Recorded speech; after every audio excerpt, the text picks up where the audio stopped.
Sebab nama Yesus berkuasa.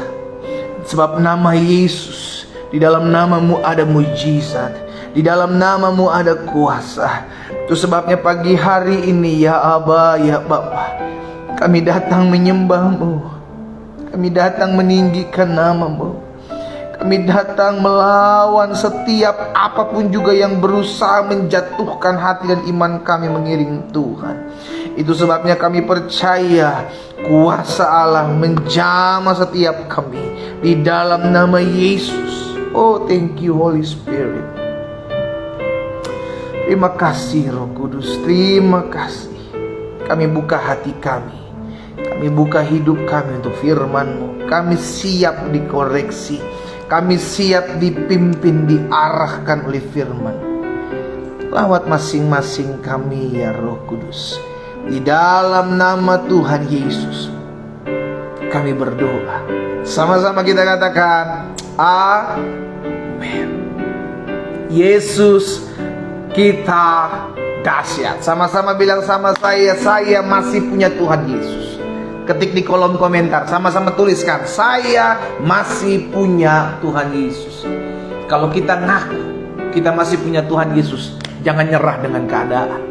Kalau kita ngaku kita masih punya Tuhan Yesus, jangan mau bertindak seenaknya sendiri. Biar Tuhan atur segala sesuatunya, biar Tuhan arahkan hidup kita. Kalau kita ngaku kita masih punya Tuhan Yesus, maka mujizat selalu ada dalam kehidupan saudara dan saya. Sama-sama ketik di kolom komentar, saya masih punya Tuhan Yesus. Haleluya. Mari kita ambil Alkitab kita di rumah kita masing-masing. Saudara dikasih dalam Tuhan, Yesus kita dahsyat. Yesus kita dahsyat. Dia Allah bukan Allah yang mati, Dia Allah yang hidup menyelamatkan kita. Kita sudah ada dalam Kejadian pasal 23. Terakhir kita baca Kejadian pasal yang ke-22. Saudara dikasih dalam Tuhan.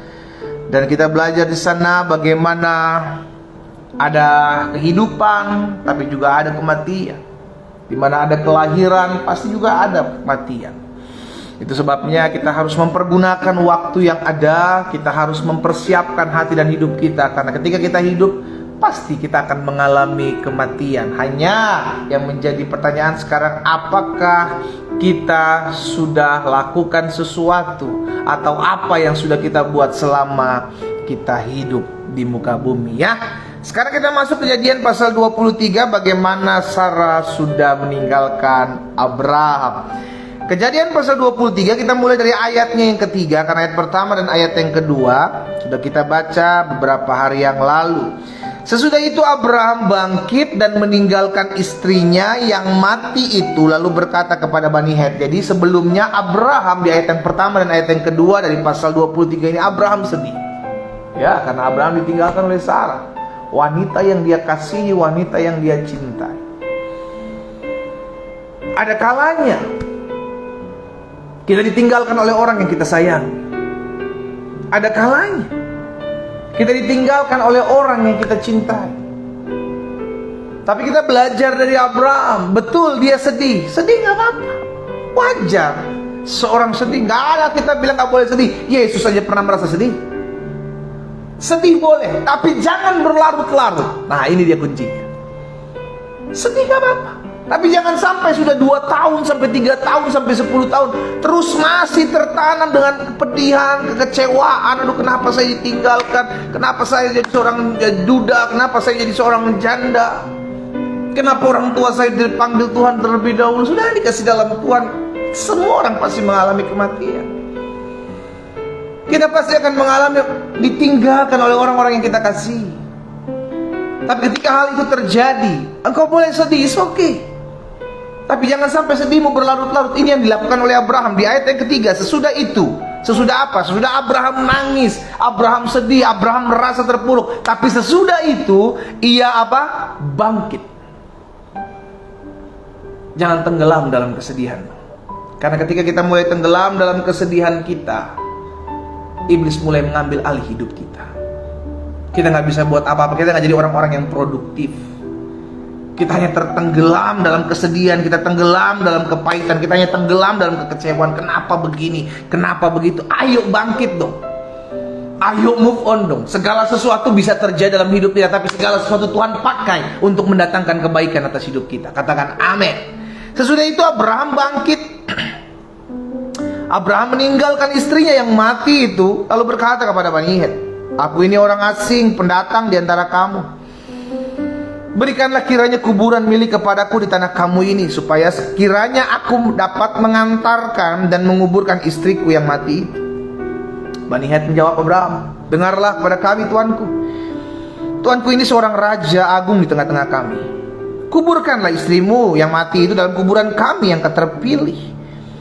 Tidak akan ada seorang pun dari kami yang menolak menyediakan kuburannya bagimu untuk menguburkan istrimu yang mati itu. Kemudian bangunlah Abraham, lalu sujud kepada Bani Het, penduduk negeri itu. Lihat, sudah dikasih dalam Tuhan, dalam kerendahan hati. Abraham gak petentang-petenteng, gak sombong. Dia tahu hidupnya diberkati Tuhan, tapi dia gak pandang enteng orang lain. Itu Abraham. Alkitab mencatat, kemudian Abraham bangun lalu sujud kepada Bani Het, penduduk negeri itu, serta berkata kepada mereka, jika kamu setuju bahwa aku mengantarkan dan menguburkan istriku yang mati itu, maka dengarkanlah aku dan tolonglah mintakan dengan sangat kepada Efron bin Zohar, supaya ia memberikan kepadaku gua Makpela miliknya itu yang terletak di ujung ladangnya. Baiklah, itu diberikannya kepadaku dengan harga penuh untuk menjadi kuburan milikku di tengah-tengah kamu. Pada waktu itu Efron hadir di tengah-tengah Bani Het. Maka jawab Efron orang Het itu kepada Abraham, dan dengar oleh Bani Het oleh semua orang yang datang di pintu gerbang kota. Tidak tuanku, dengarkanlah aku.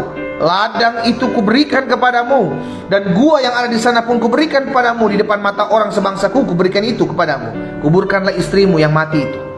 Lalu sujudlah Abraham di depan penduduk negeri itu, serta berkata kepada Efron dan dengan didengar oleh mereka, sesungguhnya jika engkau suka, dengarkanlah aku membayar harga ladang itu. Terimalah itu daripadaku, supaya aku dapat menguburkan istriku yang mati di sana. Lihat perkataan Abraham. Abraham gak mau yang gratisan, saudara. Abraham tahu dan Abraham bisa menerima itu secara free. Tapi Abraham bilang sama Efron, aku berkata kepadamu, jika engkau suka, dengarkanlah aku membayar harga ladang itu. Terimalah itu padaku, supaya aku dapat menguburkan istriku yang mati di sana. Apa jawab Efron kepada Abraham? Ayat 15, tuanku, dengarkanlah aku. Sebidang tanah dengan harga 400 shikal perak, apa artinya itu bagi kita? Kubur saja istrimu yang mati itu. Lalu Abraham menerima usul Efron. Maka ditimbangnya perak untuk Efron sebanyak yang dimintanya dengan didengar oleh Bani Het itu, 400 shikal perak, seperti yang berlaku di antara para saudara. Demikianlah ladang Efron yang letaknya di Makpela di seberang timur Mamre, ladang dan gua yang di sana, serta segala pohon ladang itu, bahkan di seluruh tanah itu sampai ke tepi-tepinya, diserahkan kepada Abraham menjadi tanah belian. Di depan mata Bani Het itu, di depan semua orang yang datang di pintu gerbang kota. Sesudah itu Abraham menguburkan Sarah istrinya dalam gua ladang Makpela itu, di sebelah timur Mamre, yaitu Hebron, di tanah Kanaan. Sedikit demi sedikit Tuhan memberikan tanah perjanjian itu, sudah dikasih dalam Tuhan. Demikianlah dari pihak Bani Het, ladang dengan gua yang ada di sana diserahkan kepada Abraham menjadi kuburan miliknya. Saudara dikasih dalam Tuhan, saya pelajari dari ayat yang ketiga sampai dengan ayat yang ke-20 dari pasal 23 kejadian ini. Ada beberapa hal, sifat dan karakter Abraham yang bisa kita tiru dalam keseharian hidup kita, dalam kita mengiring Tuhan. Yang pertama, tadi saya sudah bagikan secara singkat di ayat yang kedua, ayat yang ketiga. Abraham, salah satu karakter Abraham, dia tidak larut dalam kesedihan. Dia mengalami kesedihan karena ditinggalkan Sarah, tapi dia tidak tenggelam dalam kesedihan itu. Dia mau bangkit. Anak Alkitab catat, setelah itu Abraham bangkit. Abraham tahu hidupnya nggak sampai di situ saja. Masih banyak janji Tuhan yang dia akan terima. Itu sebabnya dia harus bangkit. Dia harus mempersiapkan diri. Demikian pula hidup kita. Kalau hari-hari kita mengalami pergumulan yang membuat kita sedih, hari-hari kita dikecewakan orang, hari-hari ini kita dilukai hati kita, bangkit. Sama-sama bilang sama saya harus bangkit. Sama-sama taruh tangan kanan kita di dada. Sama-sama taruh tangan kanan kita di dada. Di rumah kita masing-masing, sama-sama bilang sama saya harus bangkit. Yuk teman-teman di Facebook, teman-teman di Zoom, teman-teman di Instagram. Bukan suatu kebetulan kau mendengarkan doa pagi hari ini. Tuhan mau engkau bangkit. Apapun keadaan yang membuat engkau terpuruk, apapun peristiwa yang terjadi, yang engkau berkata, Tuhan, aku nggak bisa, aku nggak mampu, aku nggak kuat hari ini. Sebagai hamba Allah, saya mau ingatkan saudara, Tuhan mau pakai hidup saudara. Tapi terlebih dahulu kita harus bangkit. Sama-sama bilang sama saya harus bangkit. Apapun kejadian yang menimpa kita hari-hari ini, saya harus bangkit. Kenapa saya harus bangkit? Yang pertama, karena Tuhan sudah siapkan rancangan yang dahsyat di depan. Kita nggak akan melihat rancangan Tuhan terjadi kalau kita nggak pernah bangkit terlebih dahulu. Kenapa kita harus bangkit? Yang kedua, karena kita tahu ketika kita tenggelam dalam luka, kepahitan, kesedihan, kekecewaan, maka itu adalah santapan empuknya si iblis. Dia mau kita terpuruk, dia mau kita tenggelam, dia mau kita tidak menerima janji Tuhan, dia mau kita diam, tidak lakukan sesuatu. Itu sebabnya Tuhan bilang bangkit dan jadilah terang, karena terangmu telah terbit. Sama-sama bilang sama saya anak terang. Sama-sama bilang sama saya anak terang. Saya harus bangkit.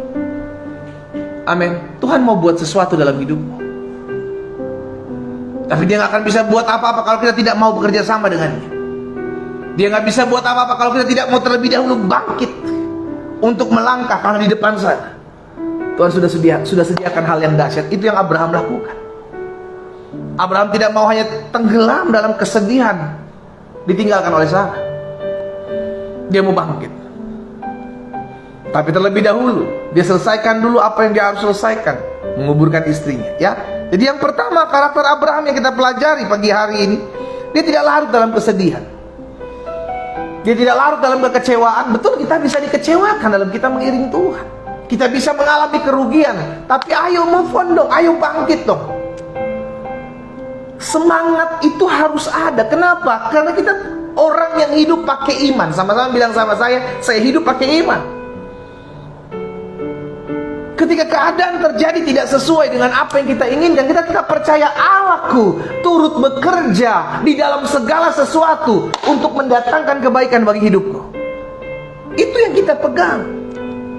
Sekalipun hari-hari ini engkau dirugikan, sekalipun hari-hari ini engkau dikecewakan, sekalipun hari-hari ini apa yang kau buat tidak dianggap oleh orang, engkau difitnah, tapi jangan sampai apa yang manusia buat dalam hidupmu membuat engkau terpuruk. Tapi ingatlah, ada Tuhan yang membuat segala sesuatunya membuat indah dalam hidup saya.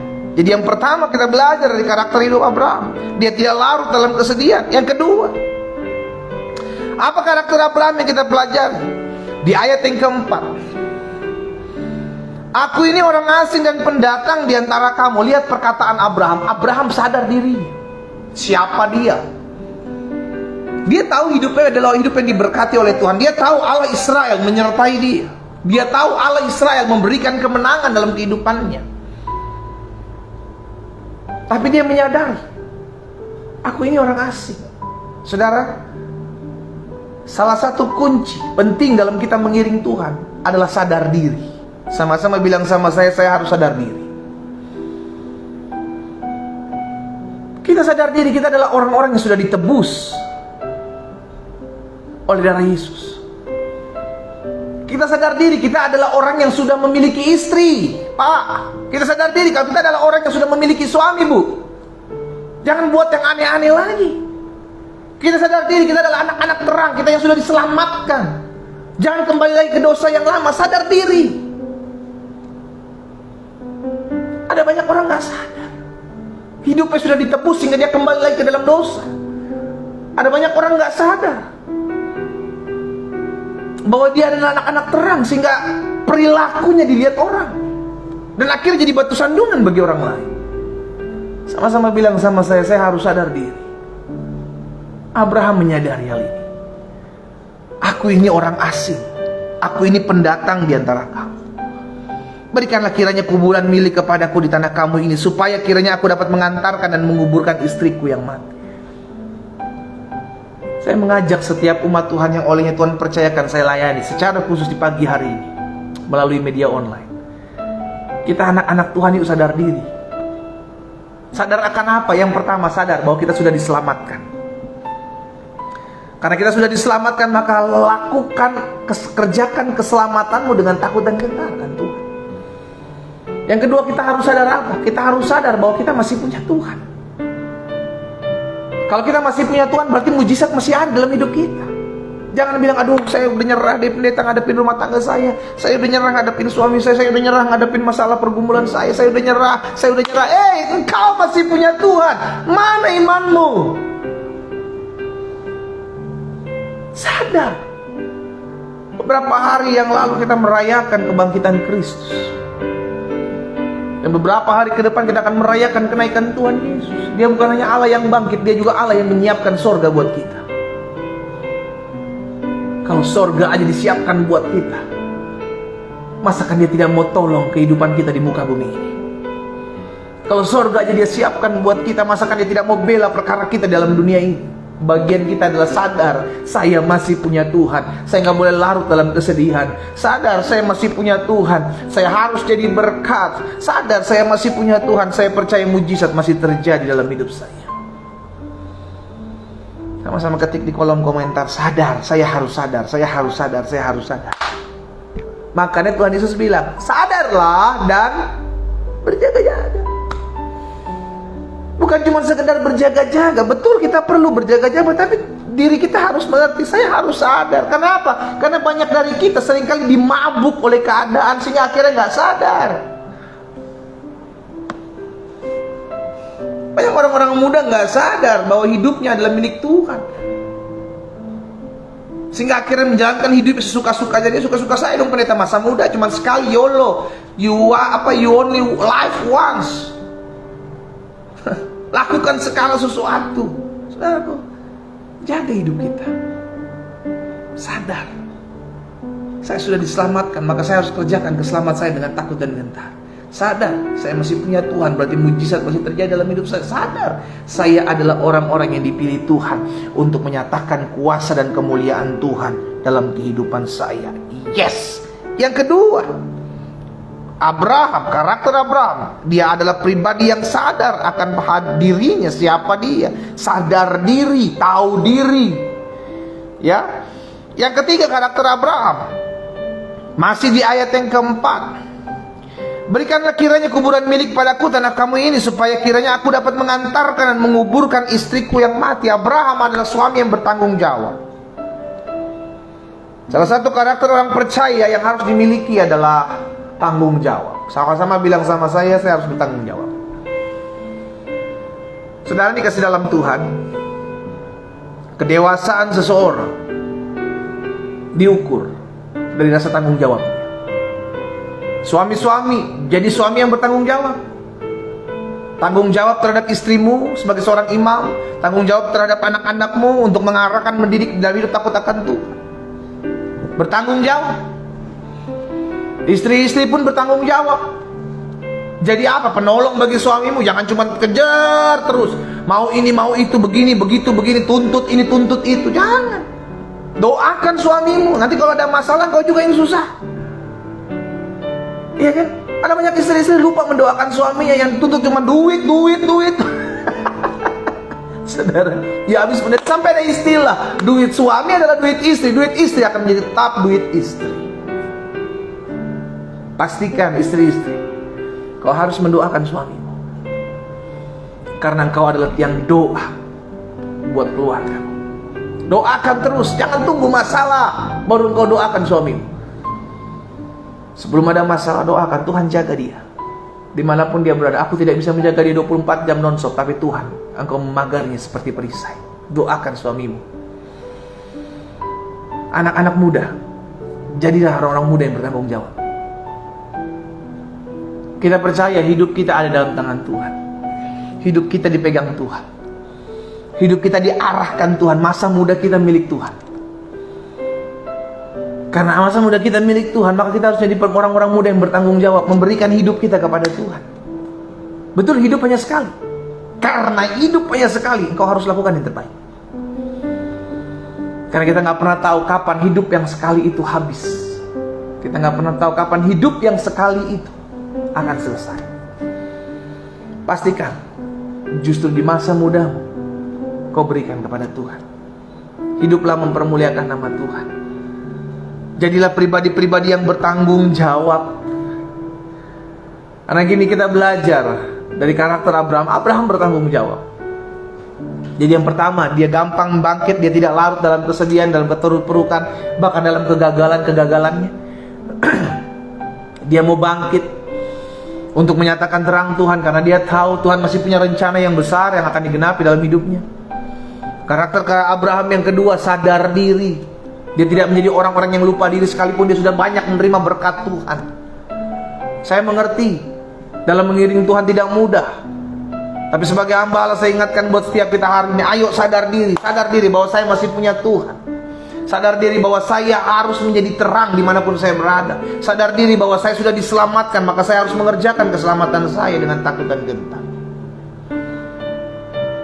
Dan yang ketiga, karakter Abraham yang kita pelajari, dia adalah orang yang bertanggung jawab. Bertanggung jawab dengan apa yang dititipkan oleh Tuhan. Tuhan titipkan Sarah, dia bertanggung jawab dengan Sarah. Sekarang saya tanya, apa yang dipercayakan Tuhan dalam hidup kita? Ingat, semua adalah titipan Tuhan. Kita bukan owner, kita hanya manajer. Kita bukan pemilik, kita hanya pengusaha. Kita hanya mengusahakan, memanage, bertanggung jawab dengan apa yang Tuhan titipkan dalam hidup kita. Apa yang Tuhan titipkan hari ini? Hartamu, itu titipan Tuhan, bertanggung jawab dengan hal itu. Kesehatanmu, itu titipan Tuhan, bertanggung jawab dengan apa yang kau bisa buat. Kedudukanmu, bertanggung jawab dengan apa yang kau titipkan Tuhan. Apapun yang dititipkan Tuhan dalam kehidupan kita, kita harus menjadi orang-orang yang bertanggung jawab. Engkau punya suami, engkau punya istri, engkau punya anak-anak, engkau punya orang tua, bertanggung jawab.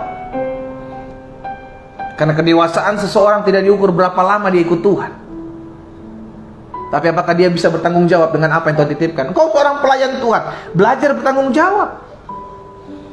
Pelayan-pelayan Tuhan jangan hidup seenaknya dong. Belajar bertanggung jawab dengan apa yang Tuhan titipkan dalam kehidupan kita. Ya, yang keempat, apa yang menjadi karakter Abraham yang kita pelajari? Di ayat 7 sampai dengan ayat 12 saya pelajari.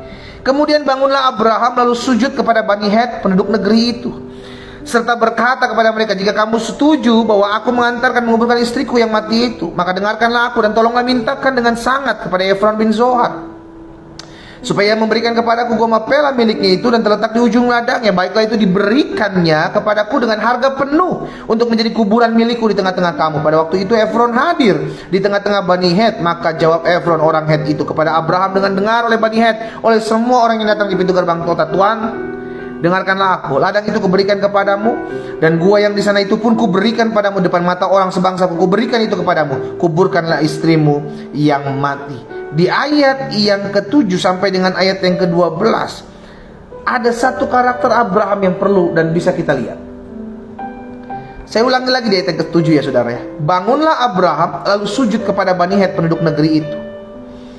Di ayat 12, lalu sujudlah Abraham di depan penduduk negeri itu. Saya pelajari Abraham orang yang rendah hati. Abraham terlihat dari sikapnya dengan Lot, ponakannya. Dia sebagai seorang paman bisa mengambil alih segala yang dimiliki. Tapi dia tetap memiliki kerendahan hati, sekalipun dalam hidupnya dia punya kesempatan untuk tinggi hati sebagai seorang paman. Tapi dia tetap merendahkan diri. Lot, pilihlah mana yang kau pandang baik. Kalau engkau ke kanan, aku ke kiri. Kalau engkau ke kiri, aku ke kanan. Demikian pula kepada Bani Het. Padahal sebelumnya Tuhan bilang, Tuhan, engkau adalah, apa dibilang katanya tadi? Di ayatnya yang ke 6, ya. Lihat di ayat yang ke-6. Dengarlah kepada kami Tuanku. Tuanku ini seorang raja agung di tengah-tengah kami. Lihat. Malah orang-orang Bani Het sudah menganggap dia raja agung. Kau raja agung di tengah-tengah kami. Dia punya kuasa kan hal itu, tapi dia tetap merendahkan dirinya. Itu sebabnya ayat 7 Abraham, kita katakan Abraham sujud kepada Bani Het, penduduk negeri itu. Bahkan di ayat 12, lalu sujudlah Abraham di depan penduduk negeri itu. Lihat, dengan kerendahan hati Abraham minta tanah kuburan untuk istrinya. Dia bisa saja semena-mena, dia bisa saja lakukan apa yang dia suka, main menyerobot tanah orang. No, dia tidak lakukan itu. Karakter Abraham yang keempat, jadilah orang yang rendah hati. Sama-sama bilang sama saya harus rendah hati. Kalau hari-hari ini Tuhan sedang promosikan saudara, kalau hari-hari ini Tuhan sedang istimewakan saudara, Kalau hari-hari Tuhan sedang angkat hidup saudara, tetap rendah hati. Amin. Tetap rendah hati. Semua yang kita terima dari Tuhan kok. Apa sih yang kita bisa sombongkan? Apa sih yang bisa kita bangga? Kita menyadari kok kita datang ke dunia ini kita nggak bawa apa-apa, semua karena Tuhan baik. Sama-sama bilang semua karena Tuhan baik. Amin. Miliki kerendahan hati dengan segala yang dititipkan Tuhan kepadamu. Miliki kerendahan hati. Engkau sudah sukses, engkau sudah berhasil. Miliki kerendahan hati. Jangan injak-injak harga diri orang lain kalau engkau sudah sukses. Kalau engkau sudah diberkati, jangan engkau injak-injak harga diri orang yang mungkin berkatnya lebih di bawah engkau.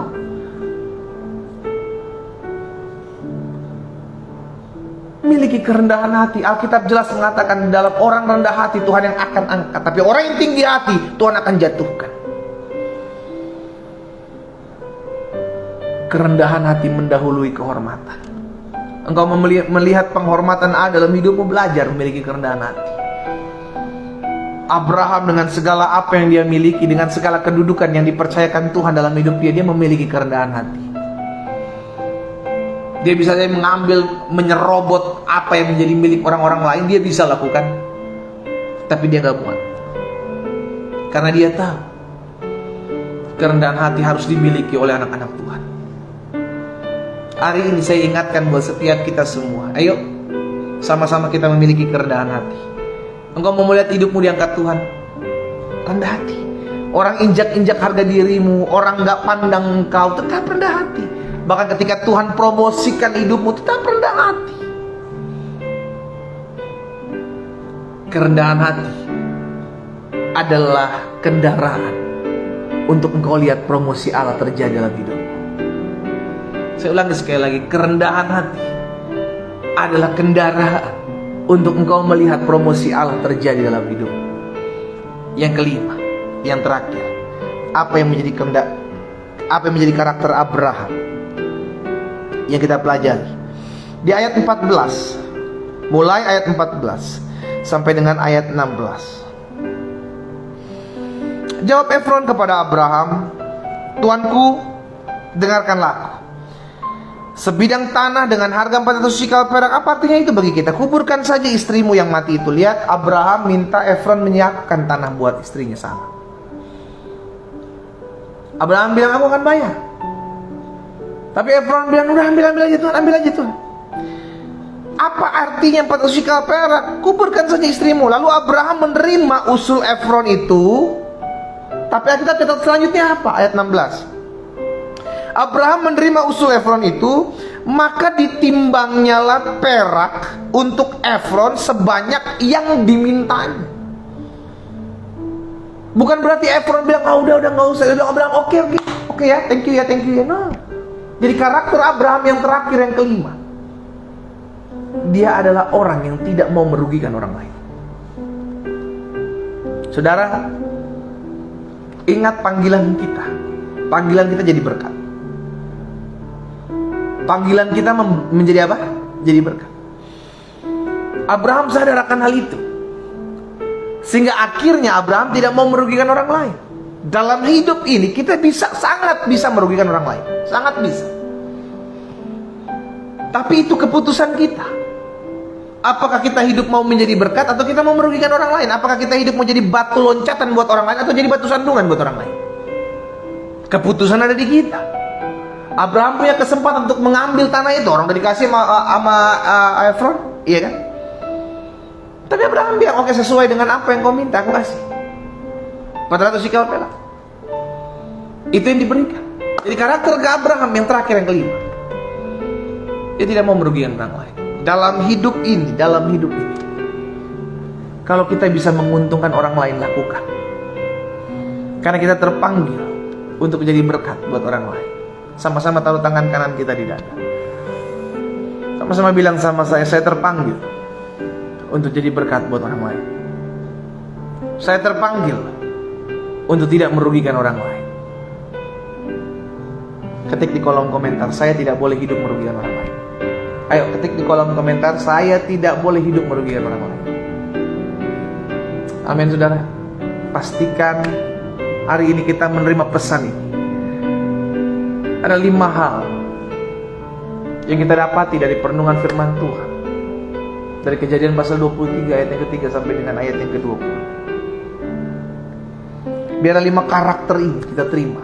Dan ayo sama-sama kita belajar dari Abraham. Untuk gampang jadi orang-orang yang mudah untuk bangkit. Apapun yang membuat hidup kita terpuruk, apapun yang membuat hidup kita down, apapun yang membuat hidup kita sedih, jangan tenggelam dalam masalah. Setiap orang punya masalah. Tapi sekarang bagaimana kita bisa bangkit di tengah-tengah masalah? Karena kita tahu Tuhan punya rencana yang besar dalam hidup kita. Masalah itu bisa terjadi, tapi kita tahu Roma 8 ayat 28 itu pasti tergenapi dalam hidup kita. Manusia boleh mereka-rekakan yang jahat, Yusuf bilang. Tapi semua Tuhan pakai untuk mendatangkan kebaikan. Karena itu jangan sampai keadaanmu terpuruk. Kita bisa down, kita bisa drop, tapi kita mesti bangkit. Karena di depan sana Tuhan sudah sediakan. Yang kedua, jadi orang yang sadar diri. Sadar, kita sudah diselamatkan. Jangan lagi bermain-main dengan dosa. Sadar, kita punya istri, kita punya suami. Jangan lagi jadi orang-orang yang melakukan hal-hal yang tidak berkenan kepada Tuhan. Sadar, kita punya orang tua. Sadar, saya sudah diselamatkan. Kerjakan keselamatanmu dengan takut dan gentar.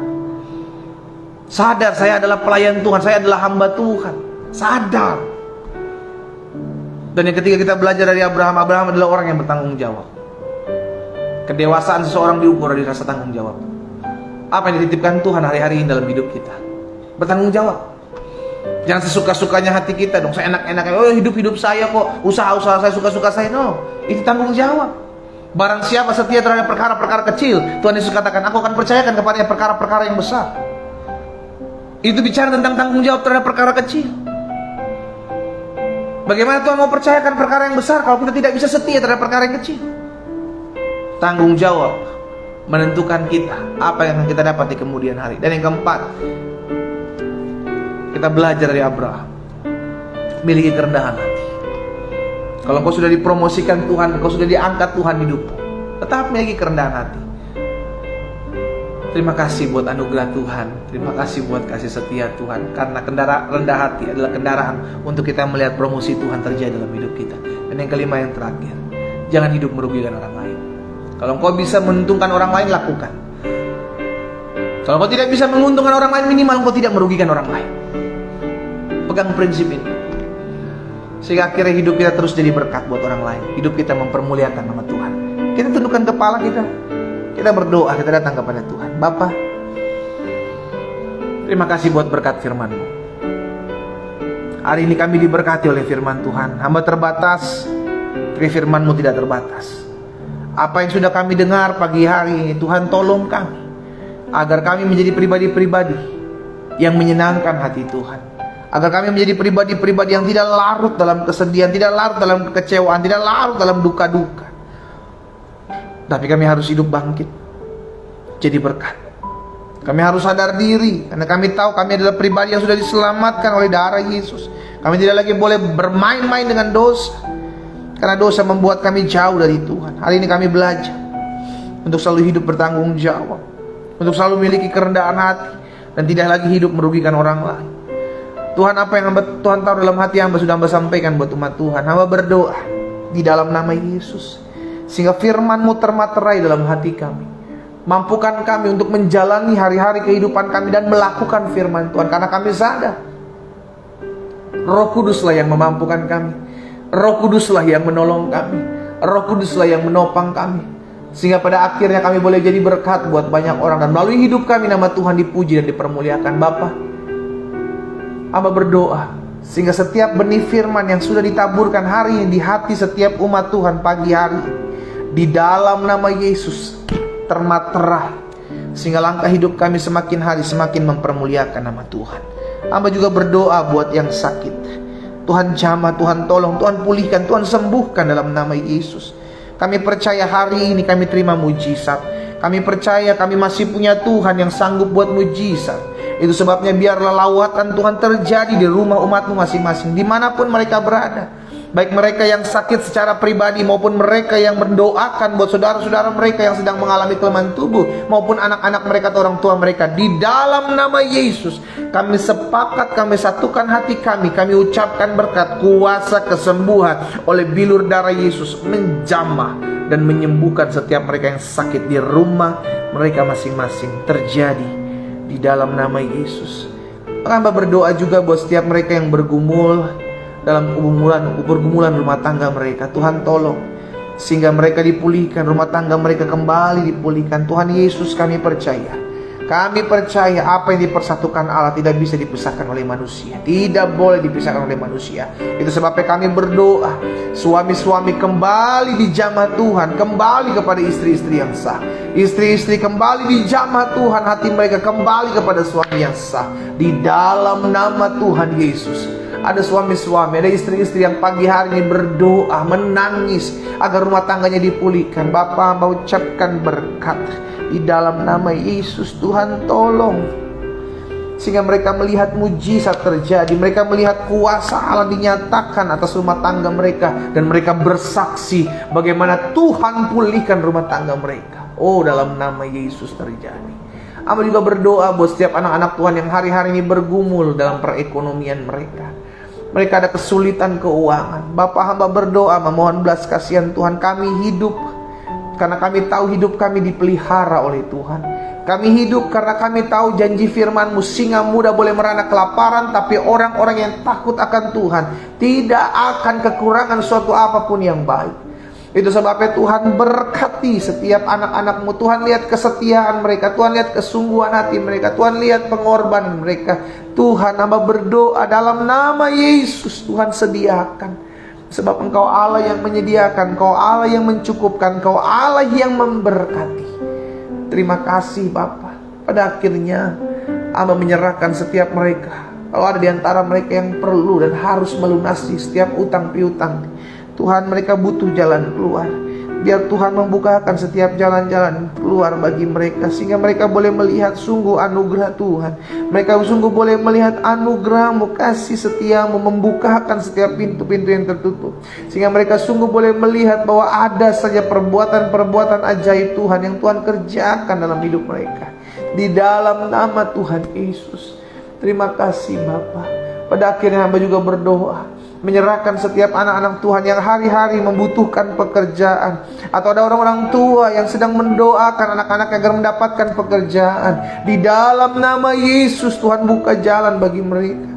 Ada istri-istri yang berdoa agar suaminya mendapatkan pekerjaan. Tuhan Yesus juga buka jalan sehingga mereka bisa mendapatkan pekerjaan yang layak, dalam perusahaan yang baik, dengan penghasilan yang baik. Di dalam nama Yesus, bahkan hidup mereka tidak kekurangan, hidup mereka bakal menjadi berkat. Di dalam nama Yesus. Terima kasih Bapak.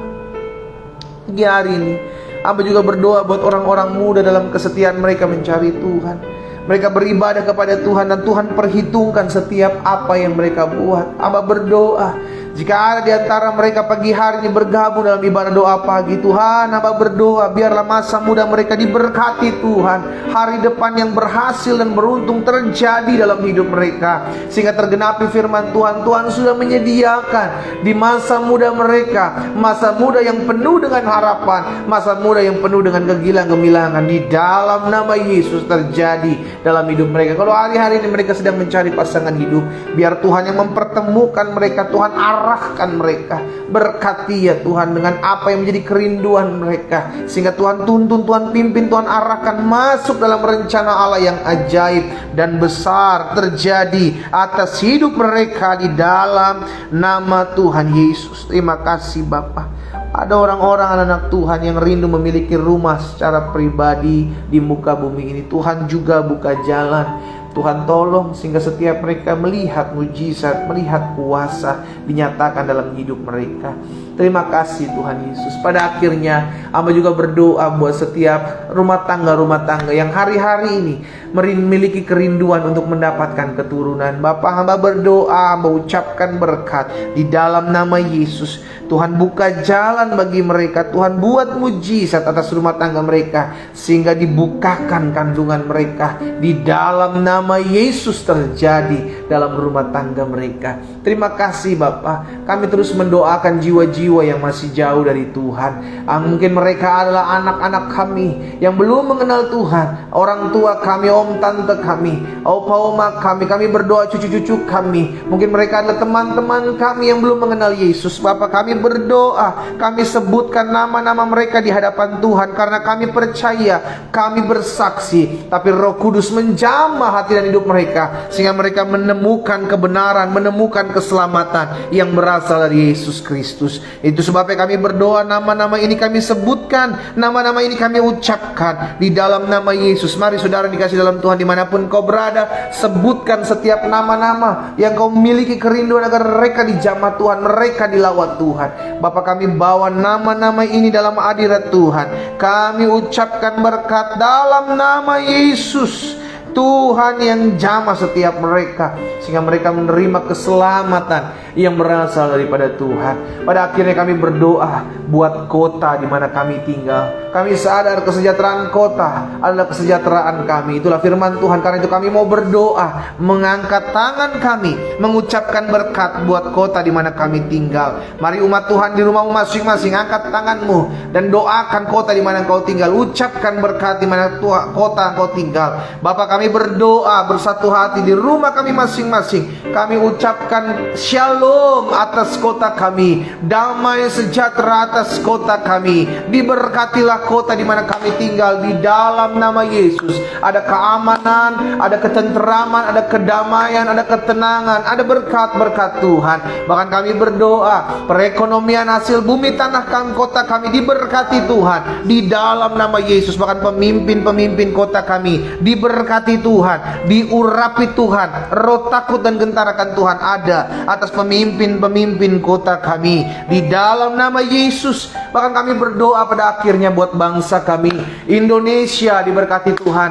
Bangsa kami diberkati Tuhan. Pemimpin-pemimpin bangsa kami diberkati Tuhan. Hasil bumi bangsa kami diberkati Tuhan. Setiap pemimpin-pemimpin kami serahkan ke dalam tangan Tuhan yang kuat. Bapak Presiden, Wakil Presiden, jajaran menteri yang ada, kami berdoa buat Kapolri, Panglima TNI. Kami berdoa buat para gubernur, para bupati, para wali kota dalam nama Yesus. Roh takut dan gentar akan Tuhan hadir di hati mereka masing-masing. Oh, terus kami doakan setiap rancangan-rancangan jahat manusia, rancangan-rancangan jahat roh-roh jahat yang mencoba mengadu domba memecah belah bangsa Indonesia, kami sepakat patahkan kuasanya dalam nama Yesus Kristus Tuhan. Bahkan kami doakan disingkapkan setiap rancangan-rancangan busuk manusia atas bangsa kami, rancangan siasat-siasat jahat disingkapkan dalam nama Yesus, dibukakan dalam nama Yesus. Kami doa kuasa Allah dinyatakan atas bangsa kami, terjadi di dalam nama Yesus. Terjadi Indonesia penuh dengan kemuliaan Tuhan. Terima kasih Bapa yang baik. Kami bersyukur buat pagi hari ini. Terima kasih Tuhan Yesus. Pada akhirnya kami berdoa, menyerahkan setiap umatmu satu persatu di rumah mereka masing-masing. Biar keberkatanmu turun atas mereka. Apapun yang mereka kerjakan di sepanjang hari ini, mereka menerima kasih sukacita, kuasa damai sejahtera ada dalam kehidupan setiap mereka. Umat Tuhan dimanapun kau berada hari ini, ingatlah keberadaanmu menentukan apa yang akan terjadi dalam kehidupanmu. Jadi berkat. Ingatlah kau punya Tuhan. Pandang Tuhan selalu. Masalah boleh ada, apapun yang terjadi, tapi ingat, kita harus bangkit. Kita harus kuatkan diri kita. Kita harus tetap setia mengiring Tuhan. Karena kita tahu Tuhan sudah menyiapkan hal-hal yang dahsyat terjadi dalam kehidupan kita. Di rumahmu masing-masing, angkat kedua tangan dan terimalah berkat Tuhan. Bapa, hamba ucapkan berkat buat umat Tuhan di rumah mereka masing-masing, dalam berkat nama Bapa, Anak dan Roh Kudus, dalam nama Tuhan Yesus Kristus. Sepanjang hari ini kami berjalan dalam kuasa Allah. Sepanjang hari ini kami berjalan dalam mujizat Tuhan. Sepanjang hari ini kami berjalan dalam kemuliaan lepas kemuliaan. Di dalam nama Tuhan Yesus Kristus kami berdoa. Sama-sama kita katakan amin. Haleluya. Yesus Kristus dahsyat. Saudara dikasih dalam Tuhan, besok hari Jumat, jangan lupa setiap hari Jumat kita ada puasa. Dan besok saya percaya, saya berjanji saudaraku, Tuhan tolong kita bisa ada doa pagi, kita bisa ada doa malam untuk besok. Karena sudah lama juga ya, beberapa Jumat kita lewatkan tuh tidak ada doa malam atau doa terobosan bersama-sama. Tapi saya percaya kuasa Tuhan tetap nyatakan dalam kehidupan kita. Kita kembali ketemu besok, jangan lupa berpuasa. Setiap hari Jumat komunitas doa pagi punya kebiasaan yang baik, berpuasa. Paginya kita ada doa pagi dan malamnya kita akan ada doa puasa atau doa terobosan, doa kuasa dalam kehidupan setiap kita. Tuhan Yesus memberkati kita semua. Selamat pagi, selamat beraktivitas. Shalom.